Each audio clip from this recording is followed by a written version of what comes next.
दोस्तों, एक लड़का ट्रेन में वेटिंग टिकट लेकर सफ़र कर रहा था। पूरी ट्रेन में उसे बैठने तक की जगह नहीं मिल रही थी, लेकिन तभी एक खूबसूरत टीटी लड़की ने उसे अपनी सीट दे दी। पहले दोनों के बीच सिर्फ सीट को लेकर बातचीत हुई, लेकिन रात बीतते बीतते सुबह तक कुछ ऐसा हुआ कि कोई सोच भी नहीं सकता। दोस्तों, ये कहानी बहुत ही दिलचस्प है। पूरी कहानी जानने के लिए वीडियो को आखिर तक जरूर देखें। दोस्तों, ये कहानी है कोलकाता से मुंबई जाने वाली ट्रेन की, जहां एक लड़का मुंबई के लोकमान्य तिलक टर्मिनल स्टेशन पर मोबाइल में अपने टिकट की स्थिति को देख रहा था। उस लड़के का नाम था आर्यन। उम्र करीब 28 साल। चेहरे पर हल्की बेचैनी साफ दिखाई दे रही थी, क्योंकि ट्रेन खुलने में ज़्यादा समय नहीं बचा था और उसकी टिकट अभी भी वेटिंग लिस्ट में अटकी हुई थी।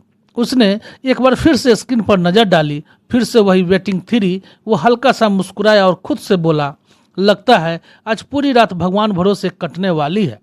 इतना कहकर उसने मोबाइल जेब में रखा और अपना बैग कंधे पर टांग कर ट्रेन की तरफ बढ़ गया। प्लेटफॉर्म पर काफ़ी भीड़ थी। कोई खिड़की से अंदर पानी की बोतल दे रहा था, कोई अपने रिश्तेदारों से आखिरी बार बातें कर रहा था। उधर चाय वाले लगातार आवाज़ लगा रहे थे। आर्यन धीरे धीरे B4 कोच तक पहुंचा और ट्रेन में चढ़ गया। अंदर आते ही उसे समझ आ गया कि आज का सफ़र आसान नहीं रहने वाला है। लगभग हर सीट पर लोग बैठे थे। कुछ लोग खाना खा रहे थे, कुछ मोबाइल में बिजी थे। वो दरवाजे के पास जाकर खड़ा हो गया और इधर उधर देखने लगा कि शायद कहीं थोड़ी सी जगह मिल जाए बैठने की, लेकिन हर तरफ लोग पहले से ही बैठे हुए थे। तभी सामने से काले कोट में एक लड़की आती हुई दिखाई दी। हाथ में टिकट का चार्ट था और चेहरे पर वही शक्ति जो अक्सर ड्यूटी पर रहने वाले लोगों के चेहरे पर आ जाती है। वो ट्रेन की टीटी थी। उसका नाम था स्नेहा। करीब 25 साल की स्नेहा बेहद शांत लेकिन तेज तरार लड़की थी। वह तेजी से टिकट चेक करती हुई आगे बढ़ रही थी। कोई पूछता तो तुरंत जवाब देकर अगले यात्री की तरफ बढ़ जाती। आर्यन की नज़र कुछ पल तक उसी पर टिक गई। फिर वो धीरे धीरे उसके पास पहुंच गया। मैडम, स्नेहा ने उसकी तरफ देखा। हाँ, टिकट दिखाइए। आर्यन ने मोबाइल आगे कर दिया।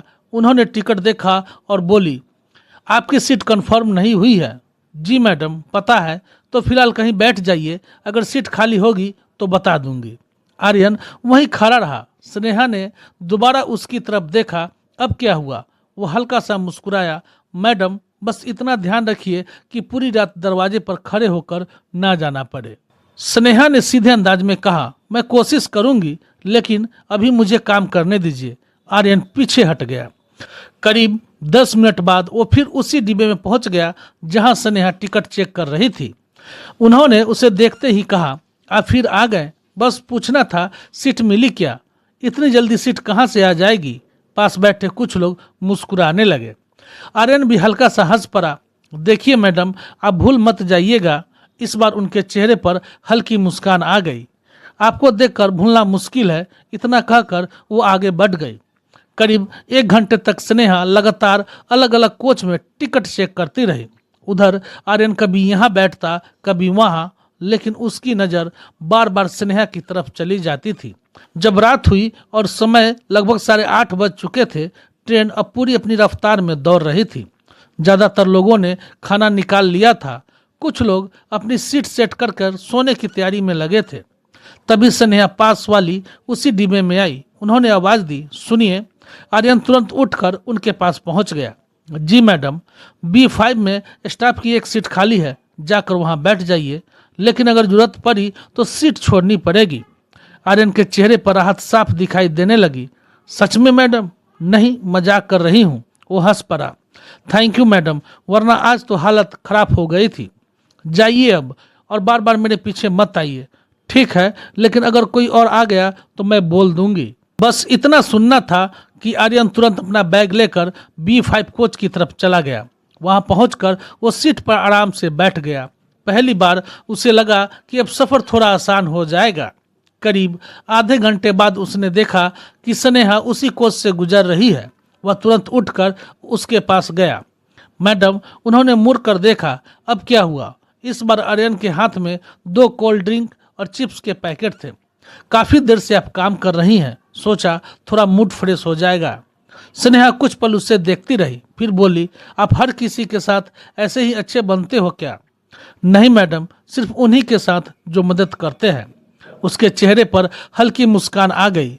दोनों ट्रेन के दरवाजे के पास खड़े होकर कोल्ड ड्रिंक पीने लगे। बाहर अंधेरा था और ट्रेन तेज रफ्तार से पटरी पर दौड़ रही थी। हवा के झोंके अंदर आ रहे थे। स्नेहा ने पूछा, मुंबई में क्या करते हो? सॉफ्टवेयर इंजीनियर हूँ। अच्छा, इसलिए इतनी बातें करते हो? नहीं, बातें तो मैं बचपन से ज़्यादा करता हूँ। इस बार वो हल्का सा हंस दी। कुछ देर तक दोनों ऐसे ही खड़े बातें करते रहे। ट्रेन के अंदर अब धीरे धीरे शांति होने लगी थी। ज़्यादातर लोग खाना खाकर अपनी सीटों पर लेट चुके थे। बाहर अंधेरी रात थी और ट्रेन लगातार अपनी रफ्तार से आगे बढ़ रही थी। आर्यन कभी स्नेहा की तरफ देखता तो कभी गुजरते हुए अंधेरे को। उसे खुद भी समझ नहीं आ रहा था कि आखिर वो बार बार उनसे बातें क्यों करना चाह रहा था। शायद इसलिए क्योंकि इतने लंबे सफर में पहली बार उसे कोई ऐसा मिला था जो उसकी परेशानी समझ रहा था। उधर स्नेहा भी अब पहले जैसी सख्त नहीं लग रही थी। उसके चेहरे की थकान थोड़ी कम दिखाई दे रही थी। तभी सामने से कॉफी वाला आया। आर्यन ने तुरंत 2 कॉफी ले ली। स्नेहा पैसे निकालने लगी तो उसने उसे रोक दिया। अरे मैडम, रहने दीजिए। नहीं, मैं अपनी कॉफी का पैसा खुद देती हूँ और मैं अपने तरीके से शुक्रिया बोलता हूँ। स्नेहा कुछ सेकंड तक उसे देखती रही, फिर बिना कुछ कहे कॉफी का कप हाथ में ले लिया। कॉफी का कप हाथ में लिए स्नेहा कुछ सेकंड तक चुपचाप खड़ी रही। ट्रेन की रफ्तार लगातार बढ़ती जा रही थी और दरवाजे से आती ठंडी हवा दोनों के चेहरे से टकरा रही थी। आर्यन धीरे धीरे कॉफी पीते हुए कभी बाहर देखता तो कभी स्नेहा की तरफ। फिर उसने मुस्कुराकर पूछा, मैडम, आप लोग इतनी रात तक ड्यूटी करते हो, थकान नहीं होती क्या? स्नेहा हल्का सी हंस दी।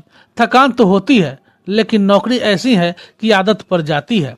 कभी दिन में ड्यूटी, कभी पूरी रात ट्रेन में। शुरू में तो बहुत परेशानी होती थी, लेकिन अब सब नॉर्मल लगता है। आर्यन ने सिर हिलाया। सच कहूँ तो बाहर से देखकर लगता है टीटी की नौकरी बड़ी आराम करने वाली होती होगी। दूसरों का काम हमेशा आसान लगता है। स्नेहा ने कॉफी का घूंट लेते हुए कहा, जब खुद करना पड़ता है तब पता चलता है। आर्यन हंस पड़ा। ये बात तो सही है। तभी स्नेहा ने पूछा, वैसे घर में कौन कौन है तुम्हारे? बस मम्मी पापा है, मैं अकेला बेटा हूँ। और शादी? वो मुस्कुराई। आर्यन भी हंसने लगा। नहीं मैडम, अभी तक कोई मिली ही नहीं। इतनी बातें करते हो फिर भी कोई नहीं मिली? एक थी, लेकिन उसके घर वालों को मैं पसंद नहीं आया। स्नेहा कुछ पल चुप रही, फिर बोली, चलो, जो होता है अच्छे के लिए होता है। इतने में ट्रेन एक स्टेशन पर धीमी होने लगी। बाहर प्लेटफॉर्म की रोशनी अंदर आने लगी थी। स्नेहा ने घड़ी देखी और बोली, अच्छा, अब मुझे आगे जाना होगा। अगले स्टेशन कुछ यात्री चढ़ने वाले हैं। आर्यन तुरंत बोला, मैं भी चलूं? वो उसकी तरफ देखकर हंस दी। तुम मेरे साथ क्या करोगे? अरे ऐसे ही मदद कर दूंगा। मेरी मदद के लिए रेलवे पुलिस काफ़ी है। इतना कहकर वह आगे बढ़ गई। आर्यन कुछ सेकंड तक उन्हें जाते हुए देखता रहा, फिर वापस अपने सीट पर आकर बैठ गया। लेकिन अब उसे पहले जैसी बेचैनी नहीं हो रही थी। वो आराम से सीट पर टिक गया और आसपास बैठे लोगों को देखने लगा। कोई खराटे मार रहा था, कोई मोबाइल पर धीरे धीरे बातें कर रहा था। ट्रेन अब फिर से तेज रफ्तार पकड़ चुकी थी। लगभग 1.5 घंटे बाद स्नेहा वापस उसी कोच में आई। उसके चेहरे पर हल्की थकान साफ दिखाई दे रही थी। वो धीरे से आकर सीट किनारे बैठ गई। आर्यन तुरंत सीधा होकर बैठ गया। आ गई मैडम? हाँ, आज काफ़ी भीड़ थी, थक गई होंगी थोड़ी। वो फिर सीट से टिक कर बैठ गई। कुछ सेकंड तक दोनों चुप रहे। फिर आर्यन ने अपने बैग से एक छोटा सा डिब्बा निकाला। मैडम, ये खाइए। स्नेहा ने देखा तो उसमें ड्राई फ्रूट्स थे। अरे नहीं, रहने दो, घर से लाया हूँ, मम्मी ने जबरदस्ती बैग में भर दिया था। वो हल्का सा मुस्कुराई और थोड़ा सा निकाल कर खाने लगी। वैसे सच बताऊं, स्नेहा ने ड्राई फ्रूट खाते हुए कहा, तुम बाकी यात्री जैसे नहीं हो। आर्यन हंस पड़ा। अच्छा, ऐसा क्या अलग लगा? ज्यादातर लोग सीट न मिलने पर लड़ाई करते हैं, बहस करते हैं। तुम बस पीछे पड़े हुए हो, क्योंकि मुझे भरोसा था कि आप सीट दिला दोगी। इतना भरोसा? पता नहीं क्यों, लेकिन था। स्नेहा कुछ पल उसे देखती रही, फिर नजर दूसरी तरफ घुमा ली। बाहर रात और गहरी हो चुकी थी। डिब्बे के अंदर लगभग सभी लोग सो चुके थे। हल्की पीली लाइट में पूरा कोच शांत लग रहा था। तभी आर्यन बोला, मैडम एक बात पूछूं? हाँ पूछो, आपकी शादी हुई है? स्नेहा ने उसकी तरफ देखा और हल्का से हंस दी। नहीं, क्यों? हर बात का जवाब नहीं होता, मतलब कोई था? वो मुस्कुराई। तुम बहुत सवाल पूछते हो, आदत है, और ये आदत कभी कभी मुसीबत भी बन सकती है। दोनों हल्का हंस पड़े। फिर स्नेहा ने धीरे से कहा, नौकरी में इतना समय निकल गया कि शादी के बारे में सोचने का मौका ही नहीं मिला। आर्यन कुछ पल चुप रहा, फिर बोला, जो भी होगा अच्छा ही होगा। स्नेहा ने उसकी तरफ देखा, लेकिन इस बार कुछ बोली नहीं। शायद वो सच में काफी थक चुकी थी। कुछ देर बाद ट्रेन हल्का सा झटका खाकर धीमी हुई तो उनकी आंख खुल गई। उन्होंने देखा कि आर्यन अभी भी सीधा बैठा है। सो क्यों नहीं जाते? नींद नहीं आ रही? क्यों? पता नहीं, शायद सफर लंबा है। स्नेहा हल्का सा मुस्कुराई, या फिर बातें ज्यादा हो गई। आर्यन भी हंस पड़ा, हो सकता है। फिर वो थोड़ा खिसकते हुए बोली, थोड़ा आराम से बैठ जाओ, इतनी जगह तो है। नहीं मैडम, मैं ठीक हूँ। अरे बैठो ना, मैं कह रही हूँ। आर्यन धीरे से सीट पर थोड़ा आराम से बैठ गया। कुछ सेकंड बाद दोनों फिर चुप हो गए, लेकिन अब वो अजीब वाली चुप्पी नहीं थी। ऐसा लग रहा था जैसे दोनों एक दूसरे के साथ सहज हो चुके थे। करीब रात के 12 बज चुके थे। बाहर पूरी तरह अंधेरा था और ट्रेन लगातार आगे बढ़ती जा रही थी। स्नेहा ने धीरे से सिर सीट पर टिका लिया, शायद उसे नींद आने लगी थी। उधर आर्यन भी अब काफी थक चुका था। वो धीरे धीरे सीट के सहारे सिर टिकाकर बैठ गया। कुछ देर बाद उसकी आंख लग गई। ट्रेन उसी रफ्तार से रात को चीरते हुए आगे बढ़ रही थी और B5 की इस छोटी सी सीट पर दो अनजान लोग बिना जाने एक दूसरे के काफी करीब आ चुके थे। तभी कुछ देर बाद आर्यन की आंख अचानक हल्के से खुली तो उसने देखा कि स्नेहा सीट के कोने में बैठी बैठी सो गई थी। उसका एक हाथ नीचे लटक रहा था और सिर बार बार झटके से गिर रहा था। वह कुछ सेकंड तक उसे देखता रहा, फिर धीरे से बोला, मैडम। लेकिन वो नहीं जागी। ट्रेन एक झटके से हिली तो स्नेहा का सिर सीट से टकराने ही वाला था कि आर्यन ने हाथ तुरंत आगे कर दिया। उनका सिर उसके हाथ पर टिक गया। उसी पल स्नेहा की आंखें खुल गई। वो तुरंत सीधी होकर बैठ गई और बोली, सॉरी, शायद आंख लग गई थी। आर्यन हल्का सा मुस्कुराया।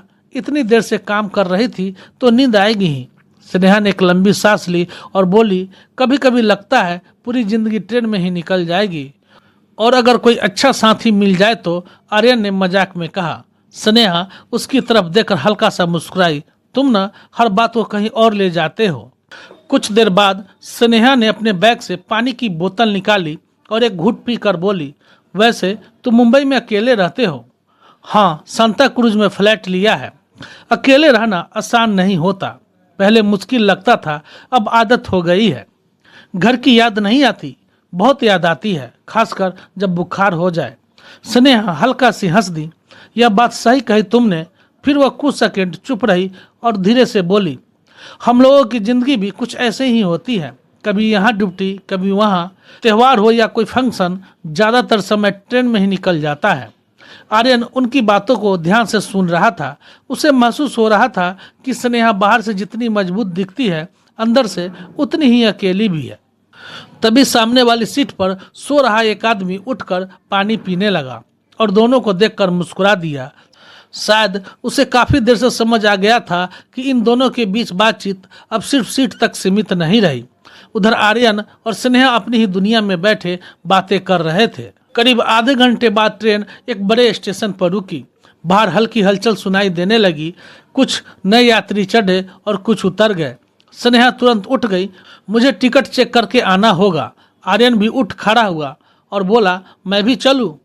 तुम्हें हर जगह साथ चलने की आदत है क्या? वह हंसते हुए बोली, क्या करूं, अकेले बैठे बैठे बोर हो जाता हूं। ठीक है, फिर यहीं बैठे रहो, मैं अभी आती हूं। इतना कहकर वो आगे बढ़ गई। आर्यन दरवाजे के पास जाकर बाहर देखने लगा। स्टेशन की रोशनी, चाय वालों की आवाज़ और रात की ठंडी हवा, सब कुछ अलग सा लग रहा था। लेकिन उसका ध्यान बार बार उस तरफ जा रहा था जिधर स्नेहा गई थी। लगभग 40 मिनट बाद वो वापस आई। इस बार उनके चेहरे पर पहले से ज़्यादा थकान थी। वो आते ही सीट पर बैठ गई और जूते थोड़ा ढीले करते हुए बोली, आज तो सच में बहुत काम हो गया। आर्यन तुरंत बोला, रुकिए। फिर उसने बैग से एक छोटा सा चॉकलेट का पैकेट निकाला। एक खाइए, थोड़ा अच्छा लगेगा। स्नेहा उसे देखकर हंस दी। तुम्हारे बैग में आखिर है क्या क्या? जरूरत की सारी चीजें और लोगों को इम्प्रेस करने का सामान भी, वो तो अलग से है। इस बार वो खुलकर हंस पड़ी। रात के करीब 2 बज चुके थे। बाहर अब सिर्फ अंधेरा दिखाई दे रहा था। डिब्बे के अंदर इतनी शांति थी कि पटरी की आवाज साफ सुनाई दे रही थी। स्नेहा अब सीट के सहारे थोड़ा लेट गई थी। उन्होंने धीरे से कहा, आर्यन। हाँ मैडम, एक बात बोलूं? हाँ बोलिए। तुम्हारे साथ बात करके अच्छा लग रहा है।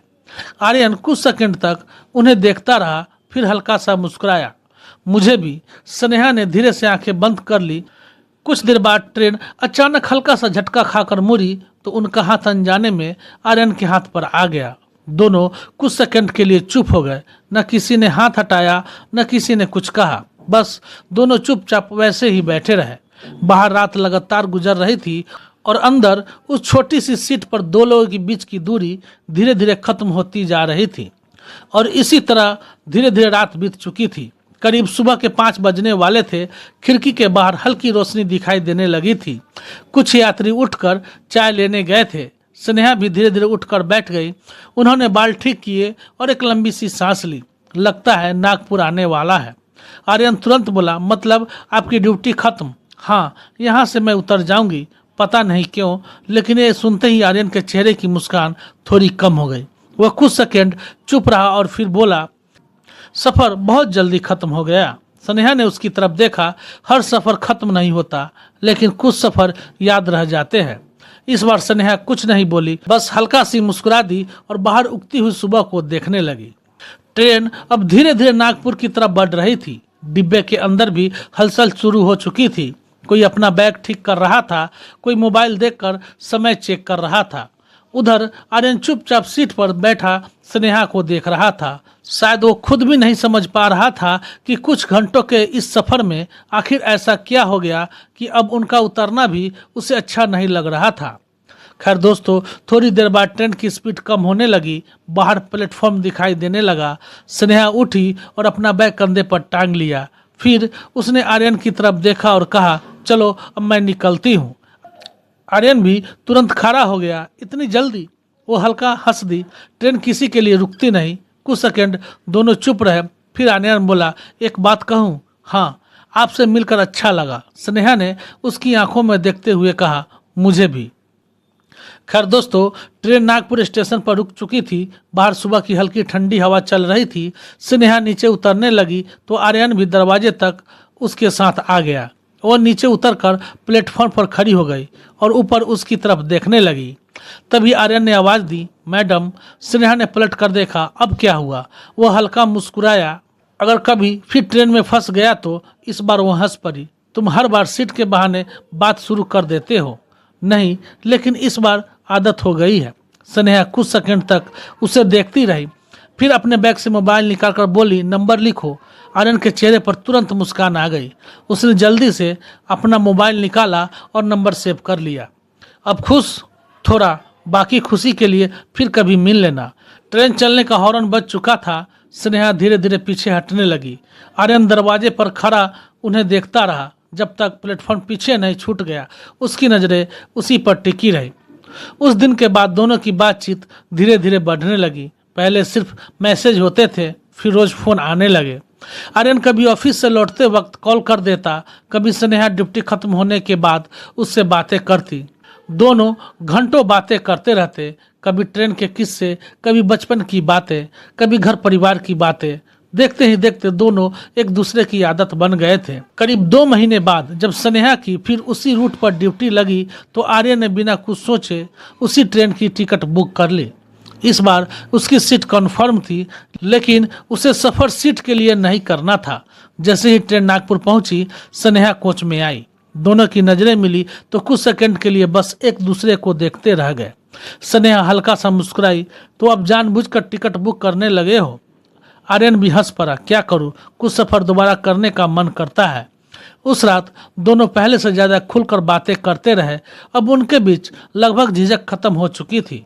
धीरे धीरे मुलाकातें बढ़ने लगी। कभी स्नेहा ऑफ के दिन मुंबई से उससे मिलने आ जाती, कभी आर्यन उसके लिए स्टेशन पर पहुंच जाता। दोनों साथ में घूमते, खाना खाते और घंटों बातें करते रहते। आर्यन को अब हर छोटी सी बात में स्नेहा की आदत हो गई थी। उधर स्नेहा भी अब अपने हर दिन की बात सबसे पहले उसी को बताती थी। एक दिन आर्यन ने मजाक में कहा, मैडम आपकी वजह से अब ट्रेन देखते ही मुस्कान आ जाती है। स्नेहा हंसती, और तुम्हारी वजह से अब हर वेटिंग टिकट वाला पैसेंजर याद आ जाता है। दोनों जोर से हंस पड़े, लेकिन सच तो यह था कि अब यह रिश्ता दोस्ती से कहीं आगे निकल चुका था। दोनों एक दूसरे के बिना अपने दिन की कल्पना भी नहीं कर पा रहे थे। आखिरकार एक दिन आर्यन ने अपने घर वालों से स्नेहा के बारे में बात की। उधर स्नेहा ने भी अपने परिवार को सब बता दिया। शुरुआत में दोनों घरों में थोड़ा संकोच जरूर था, लेकिन जब परिवार वालों ने देखा कि दोनों एक दूसरे को सच में समझते हैं तो सभी लोग मान गए। करीब 8 महीने बाद दोनों परिवार की मौजूदगी में उनकी शादी हो गई।